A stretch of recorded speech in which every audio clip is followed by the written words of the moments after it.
Check, check. 1, 2, 3, 4. Let's go!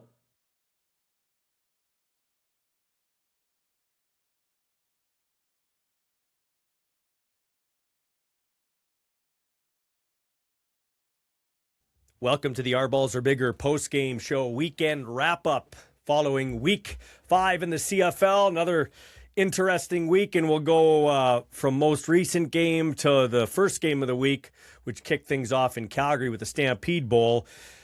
The show brought to you by AGT Foods Canada, my friends Murad and Michelle El-Khatib, who obviously are owners of the company and very successful there, always giving back to the community of Saskatchewan and Regina more specifically, and football teams like the Regina Riot and the Regina Thunder. Also, Kevin Welsh, his wife Chantel, and their gang at Hammer Time Roofing. Call 262-ROOF if you're in the Saskatoon area. They've also expanded to Calgary. Big CFL fans, big supporters of mine. We're getting a new batch of shirts, the Our Balls Are Bigger post-game show shirts, and they're a sponsor, of course, so we will be distributing more of those. I need more larges and extra larges, so I got those ordered, and we'll get them going. And also a shout out to another one of my great sponsors, Carlo Giambattista and Italian Stardelli. I was in Italian Stardelli, 1631 Victoria Avenue. Just, 2 blocks or a block east of Broad Street on Victoria Avenue. Got a great new building there, a couple years old now, as a matter of fact, or right around there. Still the central spot for all the visiting teams that come into town to take on the Rough Riders. Hamilton Tiger Cats will be the next team coming in, and we were expecting a marquee matchup for that one versus two of the old gunslingers and Trevor Harris and Bo Levi Mitchell. More on that in a second. But yeah, you need sandwiches, you need desserts, you need specialty coffee, all that type of stuff, your meat, your deli, the Italian Star Deli. Go check out Carlo Giambattista, his great wife, Heather, and their family. Okay, so let's get to the first game we're going to talk about here, and it's the Hamilton Tiger Cats falling to the Winnipeg Blue Bombers 14-13. I'm 500 on Ballsy's best bets for the year, and 500 this week. Actually, after this week, I decided I'm not going to pick any more games involving the Blue Bombers. It's kind of like fantasy football, I would imagine, where you are a supporter of a team, but you need this quarterback to throw for 300 yards, and if he does throw for 300 yards, most likely your team loses. I just didn't have a feeling that the way Bo carved up the Bombers in the Bombers home opener a couple of weeks ago, I didn't feel like the Winnipeg Blue Bombers would win that game. So I did pick Hamilton to cover the 3.5 points. I did bet a guy at work double or nothing on a $100 bet that I lost him. I had picked Ottawa over Saskatchewan earlier in the week. And Steve, my sales manager at Crestview Chrysler, I put double or nothing on this game this week. He couldn't believe that I was picking Hamilton over Winnipeg because we all know you see the ball jersey over my shoulder. And I did feel dirty about doing it, but hey, I like winning money. And everything looked good until... And especially looked good for me, not that I was cheering for it, but when Zach Collaros went down with an upper body injury and we didn't get an update after from head coach Mike O'Shea, and I didn't expect us to. He doesn't like talking to the media at the best of times. In fact, I've asked him for a couple of interviews, and he just doesn't want to talk. And I have somebody on the inside. So, yeah, anyway, I was not happy to see Zach Collaros go down. But then I'm thinking, okay, I'm going to win this thing. 13-4, Tiger Cats are winning. And then Willie Jefferson. A lot of these teams in the CFL are doing this now. They're putting the ends inside to go against the Canadian guards. You're noticing some tinkering on defense. Coaches get paid to strategize. And sometimes I think they do a great job, and sometimes I'm wondering what they're doing. And we'll get into that in a second. By the way, I'm doing the show solo today. I asked Strev. He was interested, but he never got back to me. So hopefully we can get our partnership, because he is interested in joining me on a weekly basis. Hopefully we can get our partnership fired up here starting next week. Anyway, Willie Jefferson inside. We see a lot of teams going with the quick, like the Serezna, the Willie Jeffersons. Give me some other ends. Ora Malade, those kind of guys inside on the guards. Try a little mismatch with the quickness, and Willie is still a game wrecker. He definitely is. And on the play where Bo Levi Mitchell apparently breaks his ankle, a gruesome injury. Willie goes inside, causes some havoc. Jake Ceresna comes around the outside, makes the sack, and unfortunately, Jake sick to his stomach because Jake's a good kid, falls on top of Bo, and his season is done. And then the Tiger Cats go into the shitter after that one. Like absolute disarray, like they didn't know what they were doing. Now, listen, when you're MOP-like quarterback and first ballot Hall of Famer who is slinging it all over the field and just having an outstanding season. And I like him as a player. I like his attitude because it's good for the game, even though he rubs people the wrong way when he's not on your team. I like Bo Levi Mitchell, a really good guy and a really good football player. And he goes down, and then Hamilton just goes into the tank. They have no plan. Like, I don't understand. I just don't understand it. Listen, I know there are limited snaps in practice where the backups don't get many snaps, and forget the third stringer getting any snaps, okay? But do you not have an anointed backup guy? Just run with him. Like, he goes with Trey Ford. Trey obviously comes off the bench like a deer caught in headlights, and that's kind of how Trey Ford plays, actually. I wanted Trey to be so successful as a quarterback. He's a great athlete. Every once in a while, he'll pull out a throw like he did near the goal line that they originally called for a touchdown down the middle to Kenny Lawler, but then it was called off. Every once in a while, he'll pull out a play like that. But a lot of times it's playground football, and that doesn't work against these highly trained, highly coached professional athletes. So anyway, Milanovic gives a short leash, puts in Jake Dolegala. Dolegala's first pass should have been picked off by Dietrich Nichols. Bomber should have had 2 picks. The one in the end zone, Evan Holm. Come on, homie, you got to catch that one. And then Dietrich right in his hands. That could have been a game changer right there for the Bombers instead of a nail biter at the end. But anyway, Dolegala, who average at best. So he throws a near interception, gets pulled. They put Trey Ford back in. Ford can't do anything. Then they put Jake back in. Jake moves him down the field, granted with Roundtree the third running the ball mostly. And then they pull Jake out, put Ford, and he throws an interception. It kills the drive, kills any momentum they have. They don't get the ball back. Winnipeg uses that stud Brady Oliveira to run out the clock. He is definitely a unit still to be reckoned with. And the Bombers, when they got to close it out, go with the O-line, go with the running back, and get the field goal and win the game 14-13. So yeah, my bets go up in smoke. I'm for now not going to pick Blue Bomber games because I don't want to pick them to win every week because they're not going to win every week and it just becomes foolish. So from now on, the Bombers are playing. I'm not picking. Sorry, I'm just not. I'm the only media guy in the league right now with a vested interest in terms of a player playing on a team. So I'm not doing that. Just not. I've decided against that. So anyway, Bo goes down. Feel absolutely gutted for him. Maybe it's the end of his career. I know he's 36 years old. They said on the TV broadcast he was kind of pondering retirement. Probably right around the time Taylor Powell got put in for him when he got pulled by Milanovic. But then he comes off the bench and goes on a beautiful run. Probably, had a good chance to be the MOP last year when Nathan Rourke won it. Was on pace to do it this year. Best quarterback in the CFL right there, along with Davis Alexander, in my opinion. And he's done for the year. And what do the Tiger Cats do? What do? Do they lock in with Trey Ford, which I think is what they're going to do, or do they go to Jake Dolegala? I mean, there's nobody else out there. McLeod Bethel Thompson is spoken for now. And doesn't McLeod regret signing so fast? His stock would have gone up big time between Hamilton and Ottawa. And the general manager of the year right now in the CFL is Kyle Walters. And that's not a butt-kissing statement from Bomber Ballsy. He looks like a frickin' genius right now going after Drew Brown. Can you imagine how the stock would have gone up had he waited a week or so? Not that he was banking on Zach Collaros going down, but Drew Brown now knows Tommy Condell's offense, knows most of the Winnipeg locker room. He'll come in there, and I don't know that he was on the sidelines talking with Zach in plain clothes and Blue Bomber sideline attire. I don't know that he'll play this week. It's a short week against Toronto. Maybe you put Taylor Elgersma in, and then Drew comes, he's the backup. He'll know enough to go in there. The playbook won't be as expanded as it would be under Zach Collaros if Zach can't go.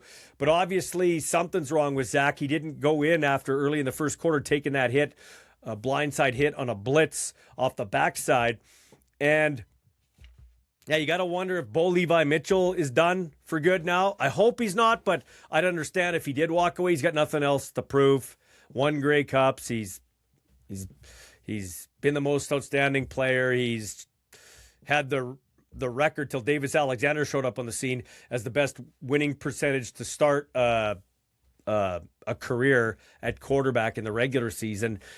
He's been on a tear here later in his career. Best he's probably ever been playing, to be quite honest with you. And that's a statement. And he goes down. And then Zach Collaros. I mean, I love Zach. Zach's treated my kid with great respect. And for that, I am forever indebted. I loved Zach Collaros when he was here. He told my kid I was one of the only guys that he liked because I never ran him out of town as a media guy in Regina, telling him what to do with his career and that he's concussed and what are the Riders doing. Zach is in charge of his own career. He's in charge. I'm not going to tell a man how to make his money, and that was a big hit. Okay. That was a big hit. That's a car crash right there. But how many more car crashes can he take? Can he hold? Well, he obviously can't hold up like he used to. Will he be back? I hope so, for his sake, for the Bombers' sake. But you got to think this is probably the last year for Zach Collaros in the CFL, just the way things are going. And once again, I'm not telling him to quit. I'm not telling him how to run his life. But man, the hits are piling up. He's not making it through seasons. He's going down early in seasons. So that was a great trade by Kyle Walters. Now you got the best insurance policy in the league right there in Drew Brown. You've got Taylor Elgersma. Hopefully he can learn a little more. You know, that's the thing with Taylor. He's got a strong arm. Sometimes that's overrated at the quarterback position. You hear a guy's got a rocket for an arm. Yeah, well, I knew another guy who had a rocket for an arm. Actually, a couple of guys. You Rider fans, ever heard of Joe 747 Adams? Yeah.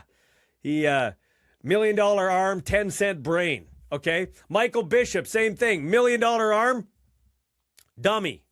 He's a dummy. He was a terrible. Ask his old teammates.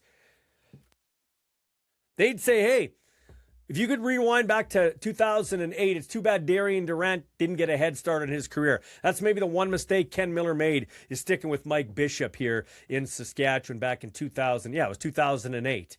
And then Durant went on his famous run as quarterback of the Rough Riders. But yeah, strong arm isn't the be-all and end-all. Listen, I don't tell a man how to make his money, and I don't want to tell a young kid what he should or shouldn't do. I don't. Like, he tried the NFL. But when you were done in Green Bay, he should have come right back to Winnipeg and learned under Zach Collaros, got immersed in the playbook right away, and be the guy in a CFL staple franchise, Winnipeg. Be the guy. Learn from one of the greatest of all time, second leading passer in Blue Bombers history as of tonight. He passed, I think, was it Kahari Jones into second place or Tom Clements into second place, I think. He's behind Dieter Brock. Another strong-armed quarterback. Difference between Dieter Brock and the two other guys I mentioned, not Elgersma, but Bishop and who did I mention? Michael Bishop was the one guy I mentioned. Oh my gosh, just having an old man moment here. Oh, Joe 747 Adams. They had strong arms, but accuracy issues and processing issues, whereas Dieter Brock, I mean, that guy was an all-time great. Sidearm delivery. You literally could hear the ball. I sat in the front row of some games in Regina when the Blue Bombers played, and I swear I could hear the ball whistle through the wind when Dieter Brock would throw it. So a strong arm is great, but you got to have the processing, the mentality. Now, hey, Taylor, the little pop pass on the jet sweep, but it is a pass, his first touchdown to Pokey Wilson.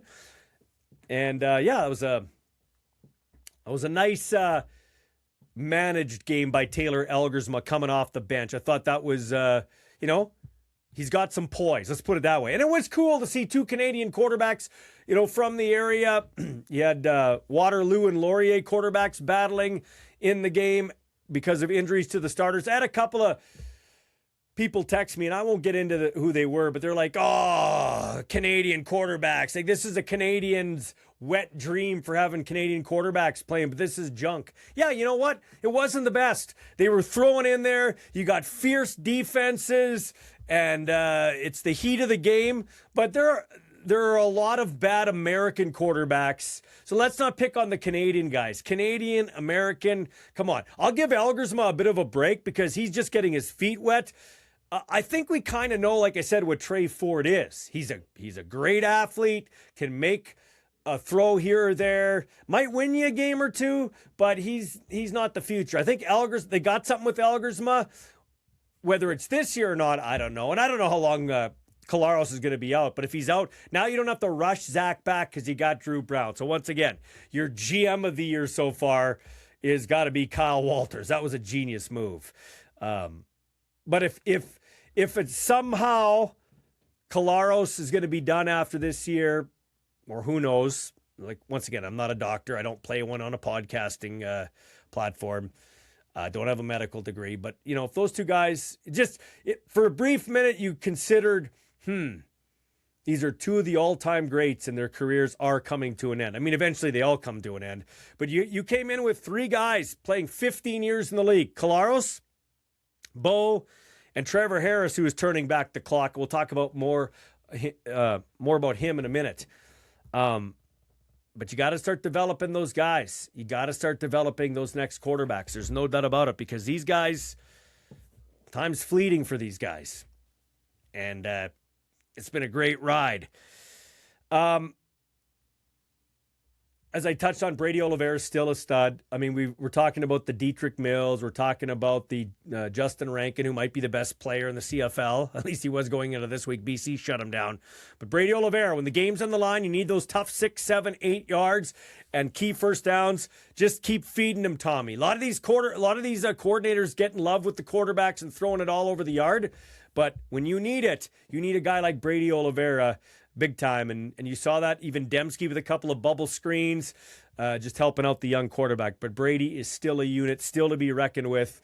And glad he's on our team, the Winnipeg Blue Bombers. No doubt about that. And yeah, we went from epic scoring, 60 to 65 points, to 14-13 when the quarterbacks go down. When you have the quarterbacking that's healthy, and then two of your stud quarterbacks in the league go down, it's like the brakes are immediately put on, the train's going down the track, and then it screeches to a halt because of injury.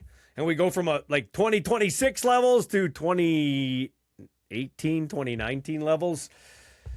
It's how fast things can change. It's not the rules, it's the quarterbacking. You got to have high-level quarterbacking. And we were on record pace. So we'll see how it, hopefully, cross our fingers, not just because I cheer for the Blue Bombers, but for the league, that Zach can come back. If Bo wants to come back next year, I do wish him all the best. He won't be back this year. He's done for the year. Doesn't take a rocket scientist to figure that out. And I cross my fingers that, like, the Trevor Harrises and the rest of these guys of the world can stay healthy for the rest of the year, because it's high-level quarterbacking and high-level entertainment when those guys are clicking. So, that's kind of all I wanted to say about, there's a few things else to say about that game. How about Cornelsen, I think is how you pronounce it. The Manitoba Bison local kid gets into the game for the Bombers. The Bombers got into a bunch of injury situations, and, there's a lot of teams put guys on the put guys on the 6 game, and won't pull them off the 6 game till their 6 game is done because of the cap restrictions and being up against the cap. If you're in the Blue Bombers, I have no idea. I don't know. I have no insider information. But you add Drew Brown, that's going to affect your cap too, okay? So I'm not sure. Their strategy's been, hey, guys are on 6 games, they're going to stay on 6 games. Everybody's asking me about Ethan Ball. Hey, Ethan Ball is on the 6-game injured list. That's all I'll say. He'll be back, eligible to come back July 24th. Tanner Schmeckel's on his way back, the other Regina kid playing D-line, but they never activated him. So Cornelsen gets the play and gets that bat down. So that's a nice play for for Cornelson. I like that. Major Williams with a solid game. They were picking on those Blue Bomber corners, and Major Williams battling Kenny Lawler for most of the night. Did a spectacular job. That was his best game in his young CFL season. I thought Jake Kelly had a great game for the Winnipeg Blue Bombers. Jake Kelly's made a player here on special teams, but he made a good tackle in the open field on Kenny Lawler. They ended up having to go for a field goal after he made that tackle, did the Hamilton Tiger Cats. That actually turns out to be a pretty big tackle on the sidelines there at about the 3 or 4 yard line. So Jake Kelly had a good game, but Major Williams, solid game for the Bombers. Secondary, I don't think, did they get an interception tonight? They had 2 cracks at it with Dietrich Nichols. Oh, yeah. Major Williams got the first interception. He picked off Trey Ford. That's right. That's the first interception for the Bombers this year in 4 games, but they could have had 2 more with Evan Holmes and Dietrich Nichols, like I said. So, yeah. And Trey Vavel, man. We have some unbelievable returners in this league. Vavel, the Rookie of the Year and most outstanding special teams player, coming into this year. And the kid is a stud. He's an outstanding player and really flipped the game for the Bombers after that injury. Made the return, gets it into Hamilton territory, and then Pokey Wilson goes in for the touchdown on that little pop pass. So Trey Vavel, you got McAllister, you got Leak, you got Janarian Grant, Letcher, Super Mario is back in the league with Montreal. So there's some great returners in the CFL. And even the kid on Hamilton here, who they contained for the most part tonight. But yeah, number 11 slipped my mind. I'm getting old. Anyway, yeah, Vavel, great situation for the Blue Bombers, setting them up in outstanding field position. And then the touchdown by Pokey Wilson. And away we go for the Winnipeg Blue Bombers, a 14-13 victory. All right, let's get to the Lions and Elkamos. How about that BC defense? Much maligned coming into the game against Edmonton. Second game in Kelowna at the Apple Bowl. Another sellout of 19,083 fans. And the BC defense rises to the occasion with 4 takeaways. Outstanding job by Mike Benevides' staff. He's also on the hot seat. Of course, they fired their special teams coordinator, Corey McDermott. It's kind of weird. They're waiting till they're bye to maybe get another special teams coach that can really oversee things. They're not calling it a coordinator, I guess, but they're splitting the special teams duties up. BC special teams still lacking a little bit in that game. So it's kind of an interesting situation there, but the defense holds firm. And, the BC Lions come up with a victory over the Edmonton Elkamos. Edmonton's first loss of the season, BC's first win. Lions still in the basement, but that was a critical win by the Lions, as it was for the Bombers, because the West is really tightening up at the top. You got Edmonton 3-1, Saskatchewan 3-1, Calgary 2-2. They should be, let's be honest, Calgary should be 4-0. Dave Dickinson and his crew there. And we'll get to that game, which kicked off the week in a minute. So that was a big win for Winnipeg tonight, a gritty win in the Steel City, in the Hammer. And then, of course, that was a big win by the BC Lions in front of a nice crowd at the Apple Bowl. Kudos to Amar Doman. Did a great job there. The Argos, MLSE, they don't give a shit about the Argos. And I'll get into that in a second. Whereas they don't give a crap about the Argos. Amar Doman cares about BC Lions football. Not Vancouver Lions, not Lower Mainland Lions, BC Lions football. So he spends money, loses money, you can bet, to go out there and try to grow the game. And I love what he did there for those 2 games. But let's cool our jets like we're going to have an expansion team there. No, we're not. Now, I said last time, hey, maybe he should look at moving his team out of Vancouver and maybe building something there. Maybe we can Get a facility there. I know he's building they upgraded the Lions locker room at BC Place, and they're getting a new practice facility in Kelowna. So it's not going to happen. But I just love the atmosphere there of 19,000. That really popped. That really made it exciting. Like when you tune into a game like that, perception's everything and facts are negotiable. It's exciting football. The fans are loud. The announcers pick up their game because the fans are into it. You watch that Hamilton game tonight, there might have been 20,000 there. But it was a dud. Like you could hear people heckling in the crowd. I mean, there were Sergio Castillo, like one fan. You could hear that. That's embarrassing. I mean, I'm glad they're making noise, but you know what I'm saying. Perception's everything. Facts are negotiable. You tune into that game, see the fans not there, or the Ottawa game or the Calgary game, and you're like, this is garbage. The announcers aren't really into it because the energy's not there. Yes, the game's exciting, but there's nobody there. So you tune in, you're a casual fan. Should I really invest my hard-earned money going to a CFL game? It doesn't look like the place to be. Then you tune in to Kelowna. It's the Apple Bowl. You're like, oh yeah, I'm going to go to that game. That's how it used to be at Old Taylor Field. Like I said, Old Taylor Field, guys with watermelons on their head. They're drunk. Section 28, guy leaves. Part-time fan. You couldn't get tickets. Everybody wanted to be there. It was the place to go. Now you tune it in, and granted, it's different. It is different. Guys and and ladies and kids are walking around. It's a different way to watch a game. I get it. But it just doesn't look the same. It doesn't have the same pop. Winnipeg, it's loud. Just the way they built it. It is the loudest stadium in the league. It is. It really is. Just the way they built it. It's closer. I'd say Saskatchewan's is nicer, but it goes out and up. Winnipeg's is straight up and down. It's closer to the field, it feels like, and it's got those kind of like the cheap roof or the canopy roof that keeps everything in. So it is louder. But I mean, even they walk around there looks like some empty seats. But it is a great atmosphere. Going to Winnipeg, it feels like when I went to Saskatchewan games and did sidelines for the Riders all those years back in the Hobson era.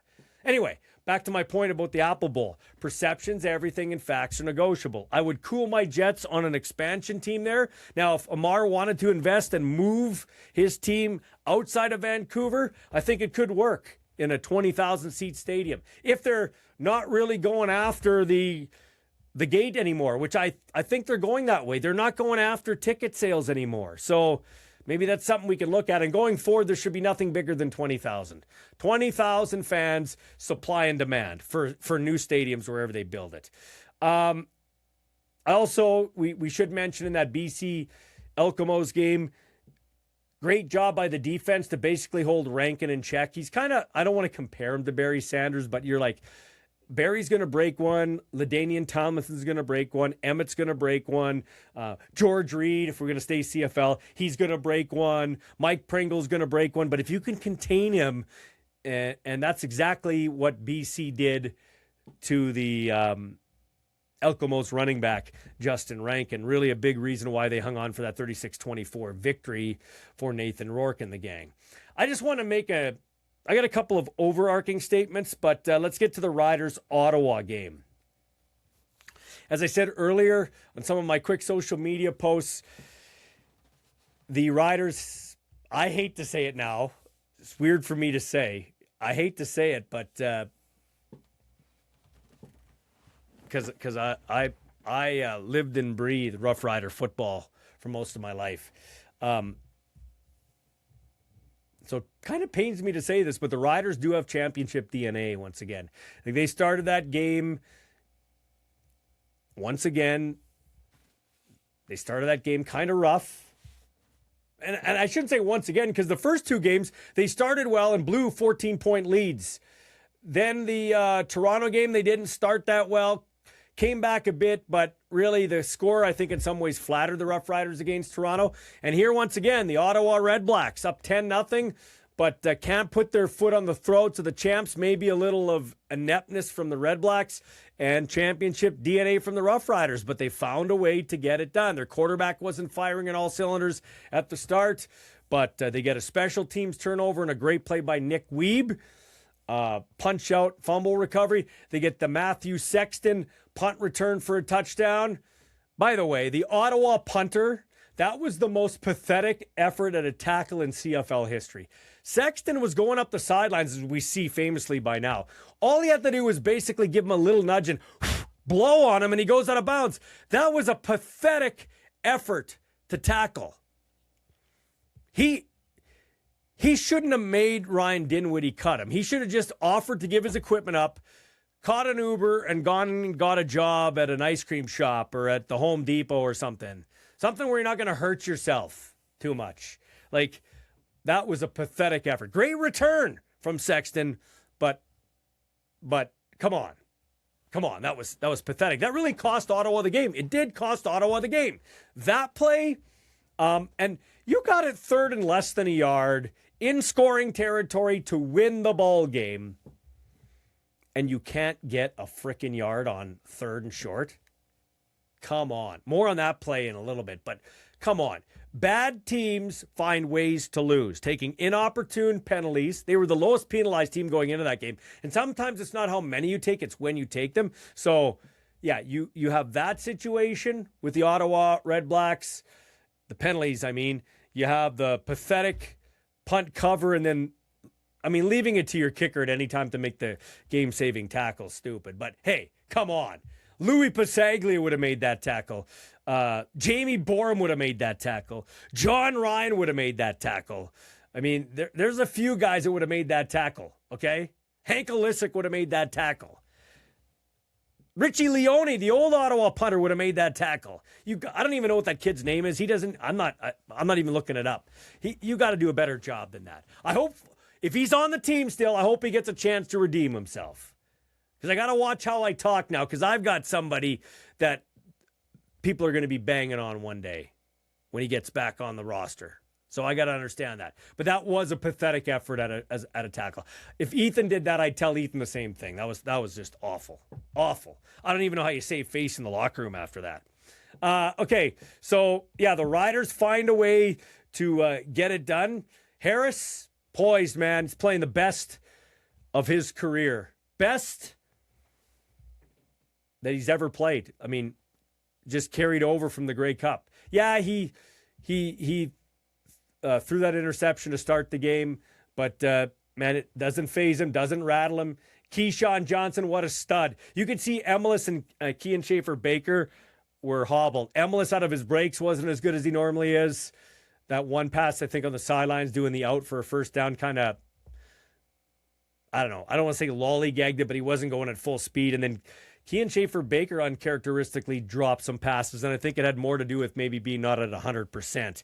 But Keyshawn, a humble stud. What a great guy.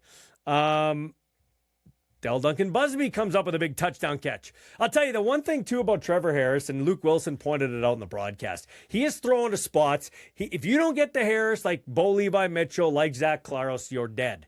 So they got to Claros today and knocked him out. They got to Bo. Bo's only sacked 3 times this year. That was the 3rd time he's been sacked. First time on the night, and unfortunately, it'll be the last time he's sacked this year. But if you don't get to these guys, they will carve you up. Those 3 guys have seen every possible defense. Just the way that, like, there was a pass, I believe it was to KSB on the sidelines, where he just drops it in. It was like a 30-yard pass just on the sidelines. It was like on a postage stamp. It was the only place he could put it. What a great throw, threw with anticipation. His touchdown pass to Del Duncan Busby, undefendable. You can't, indefensible, undefendable, whatever you want to say.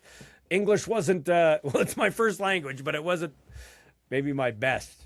A little bit better than math in school. But anyway, indefensible, undefendable, however you want to say it. That touchdown pass, nice catch by Busby, nice route, but that was a great throw by Trevor Harris. And let's wrap up our CFL talk in terms of the games by talking about the Stamps and the Argos. Now, I touched on this before. Well, first off, let's do this. Let's talk about Vernon Adams Jr. Now, Vernon Adams Jr. is one fan texted me, Corey from Weyburn. Corey Zadarozniak, buddy of mine from Weyburn, Saskatchewan, longtime supporter of the Riders. Dude has bought season tickets for years. He buys every jersey that comes out. I think the last count was 12. Like, he is what Rider Nation was built on. He texted me and said, Vernon Adams Jr., the July superstar. That's his Grey Cup.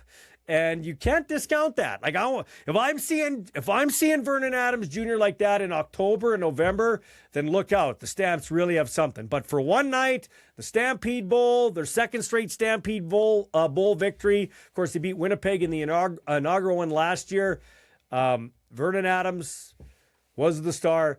6 touchdowns, 5 passing touchdowns, and 1 rushing touchdown. Tevin Jones still has some juice. The former Ryder and Elkamo receiver, special teams demon too, scored a touchdown, and he's become a nice target for Vernon Adams Jr.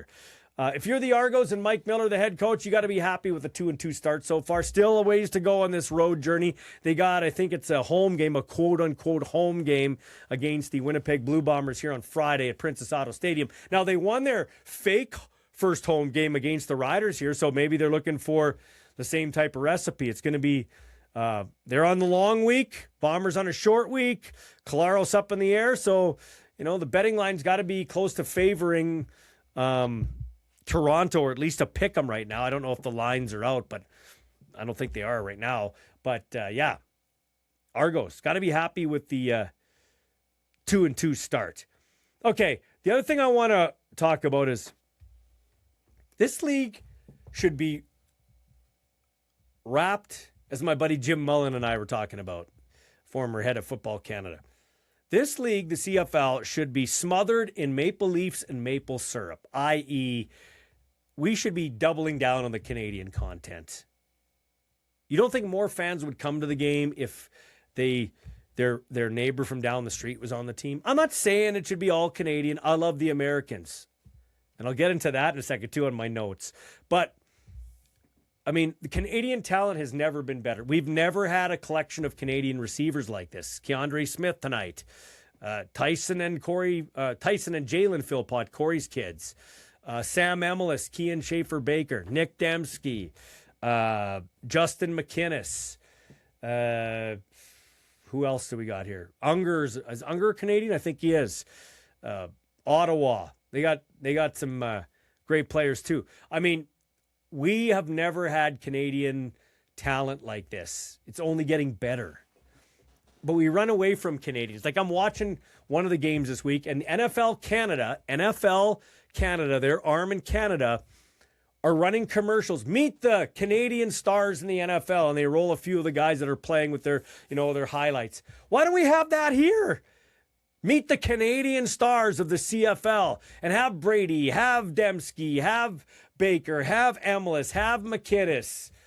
Is that the Blanco? That the Blanco linebacker for Edmonton. First pick, killer. Have highlights of him. Let's meet. Let's run a quick collage of those guys. Like, double down on Canadians. It's not rocket science. I'm flabbergasted. If you don't make people care, they won't care. So the league runs away from Canadians, and it runs away from history. In case you missed it earlier this week, the CFL had its 5,000th regular season game. It was Thursday's game, Calgary-Toronto, in Calgary, Stampede Bowl, and kudos to Jay McNeil and the Stamps for coming up with this Stampede Bowl idea. But they're still not drawing flies. Why not add a little more to that? Maybe the league gets on board. Have the commissioner at the game. Recognize Buono. Recognize Obilovich. You can't recognize Matthews anymore because Don sadly's passed away. Recognize Rocket. Recognize Flutie, who played for both teams. Recognize Terry Greer. Recognize Alan Pitts, although Alan Pitts, if you can find him, that'd be great. But Dave Sapongis, Pee Wee Smith, I don't know, Alondra Johnson. I don't know. There's so much you could have done. You could have honored the greats. Wally Buono, like I said, Jeff Garcia, and had the teams wear 50 throwback uniforms or some throwback unis. Chances for more merchandise. But we don't honor the greats. We don't really honor the legends. Yeah, at the Canadian Football Hall of Fame weekend, I get it. By the way, in Hamilton, third level of Tim Hortons Field and not open all the time. And I think during the game, you need passes to go over to that side to go into it. Like, what are we doing here? So they run away from history and they run away from Canadians. A couple of other points to wrap up my thoughts. This is not a shot at Britt Dort or is it Kenzie Lalonde or the nice female reporter that did it tonight, or Matthew Shinetti when he's back from the World Cup, or Farhan Lalji. This isn't a shot on these people, but sideline interviews are useless. It's the same question, the same two questions like, hey, how are you able to grab momentum? Tell us about your play in the first half. Well, yeah, man. Yeah, man. Like they're saying, yeah, man. Like, it's not a man you're talking to, it's a woman, unless it's Farhan. Yeah, man. You know what I'm saying, man? You know what I'm saying, dude? And then the follow-up question is, what do you need to do to keep it going? Well, man. They don't even look at the reporter. Or the camera. They look out. They miss the marketing opportunity, and they look out into the wild blue yonder or the stands. Like, we need our communications guys to stress the importance of these interviews. And yeah, some guys aren't good at it. So, and I know we've got a couple of good communications people in the league that would say, okay, this guy's probably not the best guy to interview. But for the most part, these interviews are useless. I hated doing them. Paul Waldo, who's a buddy of mine, he blew me off after a game when they lost, and he rightfully should have, but my job was to grab somebody. He blows me off, and then the week later he comes back and apologizes, saying that's out of character for him. But I said, Paul, I get it. Like, they're stupid. Like, the guy's sweaty. He's been motherfucked, trash talked during the game. He's probably had his nuts grabbed. He's hurting. He's out of breath. He's tired. He just wants to go take a piss, have some electrolytes, maybe a muffin or a banana. They're useless. They're useless. It's just my opinion. They don't really give us anything. They don't really give us any insight. Maybe I'm just old man yelling at clouds. I've been accused of that. Okay, I'm going to address something else I got into online. And then one thing about the other football that's going on. So there's a CFL fan named Darshan Singh. He's a big, avid BC Lions supporter, and kudos to him. I respect his fandom. I respect his passion for the game, and he seems like he knows what he's talking about when it comes to football. Never met him personally. I think he's toured all the stadiums, which he has one more than me. I haven't been to Toronto Stadium. I didn't go last year to watch my kid play there, and the two, when I was the voice of the Riders, we didn't play in Toronto because we played in Halifax. But Singh's been everywhere, so kudos to him. He spent his money. He deserves to have an opinion. And maybe I shouldn't have called him a racist. Okay, so Darshan, anybody seeing this, maybe forward this to him. I apologize for calling you a racist. And I'm not a woke guy, and I'm not a soft guy, and I have a thick skin. I do. Do I block people? Yes, I do. Because honestly, I don't have time to argue with some Potash 85 guy or some other Truck Nut 69 or Vintage Sasko who will cut me down but never reveals his true name. So I don't have time. I have time for a guy like Darshan Singh. Okay, I do, because he's using his real name. So I shouldn't have called him a racist. But when Sexton ran back that kick, he makes a post that said, that's a white boy. That's the first white boy punt return in the CFL in 10 years, since Weston Dressler. Well, factually, that's wrong. I think somebody else pointed it out. Tice did it. Tice, the running back returner from Montreal, not that long ago. So that was duly noted. And that's okay. That's neither here nor there. I make mistakes too. But what does white boy have to do with returning the kick? Now, you could say, well, that's football culture. That's just the way they talk in football. Sure it is. Sure it is. But in this whole, you can't talk like that, or you get canceled. Like, I went on and famously said, women shouldn't box men in the Olympics. There was two guys who were identifying as girls in the Olympics because they had some special chromosome. And as it turns out, they ended up being guys. And I said, guys shouldn't punch out women in the Olympics. which they shouldn't. I said they should be able to box on their own. Winner gets gold, loser gets silver for that category, and let all the other females who have the same type of chromosomes box on their own over here at the Olympics. And people were all over me, and I got punted from a job because they said I got punted from a job because they said they got some complaints about me being a homophobic person, which I'm absolutely not. I never said if that's what you want to do, if that's what floats your boat, then you're a bad person. I never said that. But why is it that the white man is the only one that can be attacked now? Why is that? Why is that? I'm not into slavery. I'm not into racism. 3 guys I count as my friends, Azaz, Yaya, and Sugger at the Crestview Chrysler lot are 2 are Pakistani and 1 is East Indian. Another one, Karan, who used to work at the car lot, also East Indian, a friend of mine, and Himanshu, another friend of mine. I don't see skin color. Neither should you. But why is it okay for us to say white man? That's a white boy punt return. I'm against that. And you should be too. And Darshan should know that. He's probably had some racism against him. That's just a stupid comment. Racist? I think racism is racism. It's a racist comment. It doesn't mean that Darshan is racist. That's how I see it. And people are saying you're woke. Oh, come on, get over yourself. No, you can't have a one-way street. Either we don't say stuff or we can say stuff. I'm not going to say Khalil Pimpleton or Samuel Emla scored touchdown. That's a black boy touchdown. Or Ali Saad scoops it up and goes in for the Riders. Should I say, oh, that was a nice East Indian touchdown or brown boy touchdown? No, I would never say that, nor should I say that. But you shouldn't say white boy touchdown either, unless it counts for 8 points. Sure, if it counts for 8 or 9 points, have at her. Have at her. That was my only point. I apologize. You're not a racist, but that was a racist comment, or at the very least, a regrettable comment. You can't have it both ways. And my last comment here on the Our Balls Are Bigger postgame show. By the way, any of my comments have nothing to do with anybody. It's not a reflection on Kevin Welsh and Hammer Time Roofing or AGT Foods and Murad El Khatib, who I consider a friend. And he considers me a friend.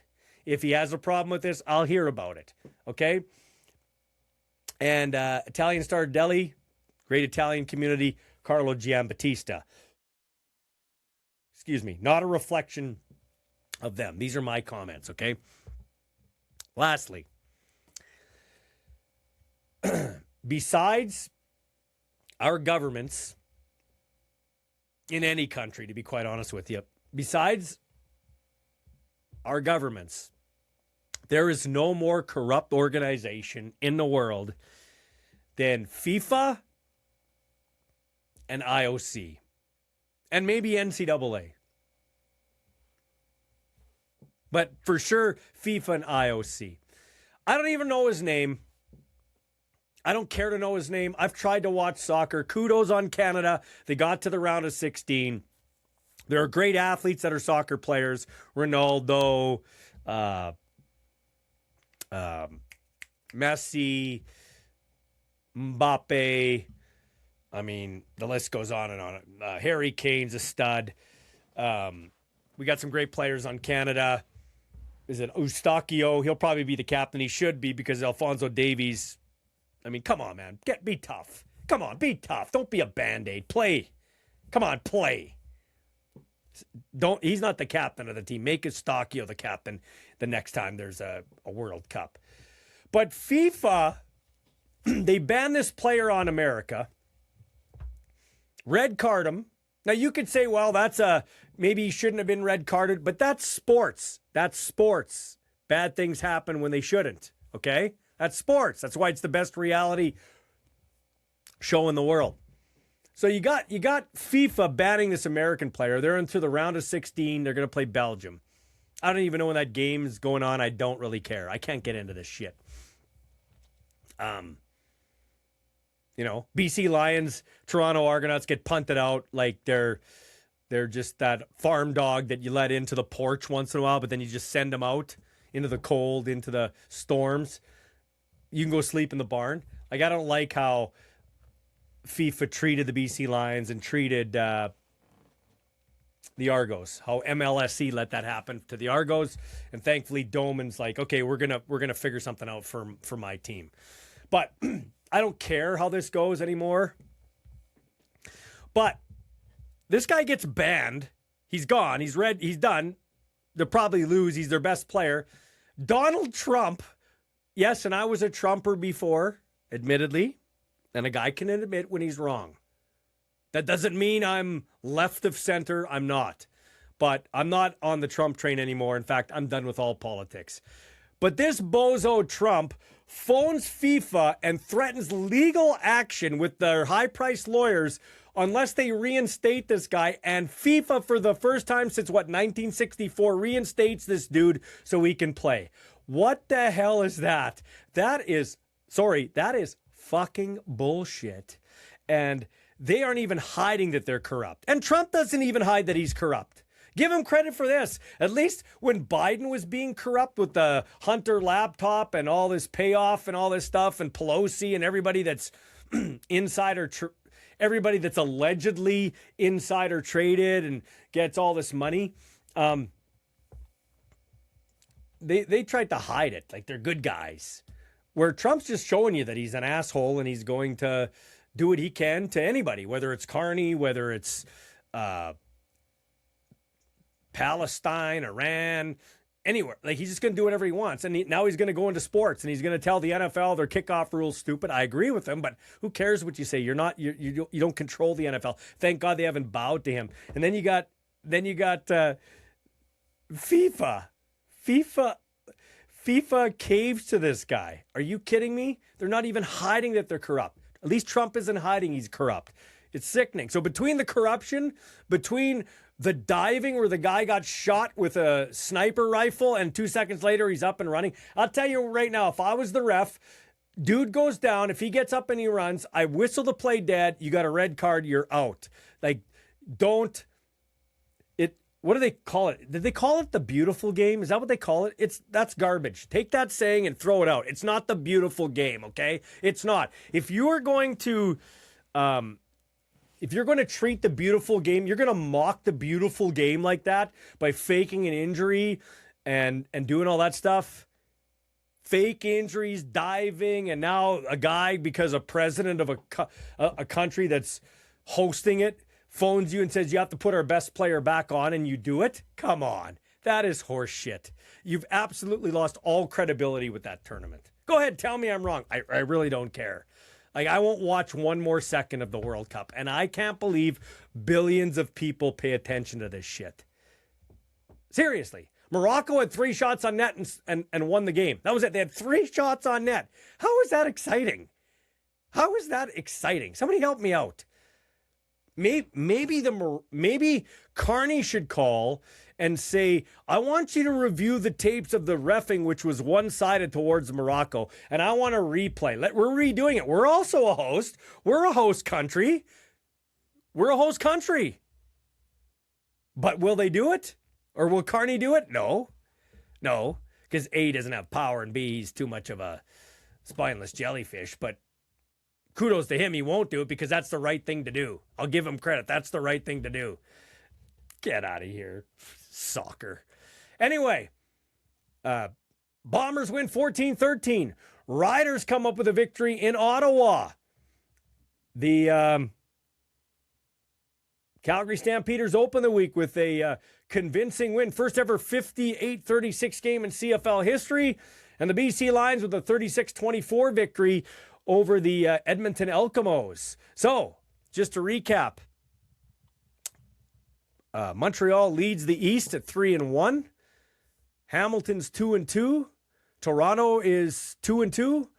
And Ottawa is 0-4. Doesn't matter the coach, doesn't matter the GM, doesn't matter the quarterback. It's just awful. They're lucky they get any fans in Ottawa, actually. They're lucky they get any fans in Ottawa. kudos to the fans that go. Yeah, great week of action in the CFL. Our Ballsy's bests before we wrap up. Ballsy's bests of the week. On offense, VA, 5 touchdown passes, 1 rushing touchdown. On defense, we'll just give it to the Lions. Their entire defense showed up. On special teams, the best, a tie. Sexton and Weeb of the Riders. Weeb with that key punch out on Pimpleton, and then he dives back on and recovers it. There was some confusion on the broadcast why they threw a flag. Well, they threw the flag because initially they thought he can't go in and come out, like go off the field on the sidelines and then come back in, that being Weeb. But Weeb wasn't the first guy to touch the ball, so he could get on it. That was never explained on the broadcast. And then Sexton also with the punt return. Honorable mention of the punt return to the Ottawa punter, who is pathetic in his attempt to make the tackle. The play of the weekend? Buck Pierce and his offensive staff drawing up that 3rd and short play where they snap it between Horvath's legs, goes back to Nathan Rourke, and he dumps it over to the U of S Husky, Riley Pickett, who was a defensive player in U Sports, long snapper for the Lions, and then converted to fullback. That was a big conversion on 3rd and inches. Horvath would eventually score the touchdown. Big momentum switch for the Lions there. Great play call. Takeout of the weekend, there's a tie. DeBlanco on Horvath in the game there in the Apple Bowl. When he smoked him, the ball popped in the air, and the Edmonton squad got the interception from one of their other young Canadian linebackers. Great job by DeBlanco there. And he'll share it with Jackson Ford, who has really been playing well as safety for the Rough Riders. The week before at home against Toronto, well, it was a road game, but against Toronto, he was bringing the wood in the middle of that defense, and he was back at safety again. Milligan's still out, so Lacombo playing half. And on 3rd and inches, he comes off the edge and stops the 3rd-string quarterback from getting that key first down and basically wins the game for the Riders. So kudos to Jackson Ford, another great Canadian talent. Oh, by the way, that's one other thing I wanted to mention. You're noticing what defenses are doing now. So they're moving their ends inside to get the mismatch against maybe the slower-footed, less athletic guards, center types.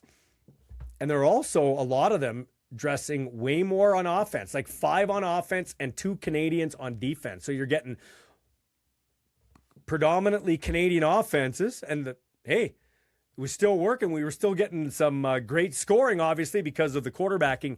And then you're going back to 10 Americans and 2 Canadians on defense. I've said this forever, and I'll say it again.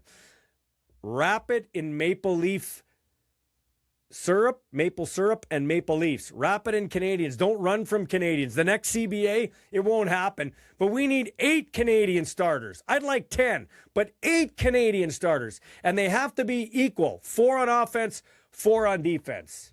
And maybe limit them by position. So you don't put 4 Canadians on the offensive line, which they probably wouldn't do. But you can only have a maximum of 2 Canadian offensive linemen. You can have more if you want, but you have to have a minimum, of 2 Canadian offensive linemen. And then the quarterback doesn't count. And then you can put one at receiver or one at running back and have 4. So you still got some skilled positions. Same on defense. A minimum of 2 on the D-line. A maximum of 2 on the D-line.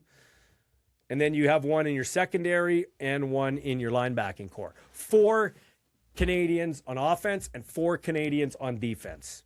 That's how it should be for your starters. That's how I feel. Anyway, that ends almost an hour of me talking. Week number 5 and the Our Balls Are Bigger post-game wrap-up. Can't wait for week number 6. Talk to you soon.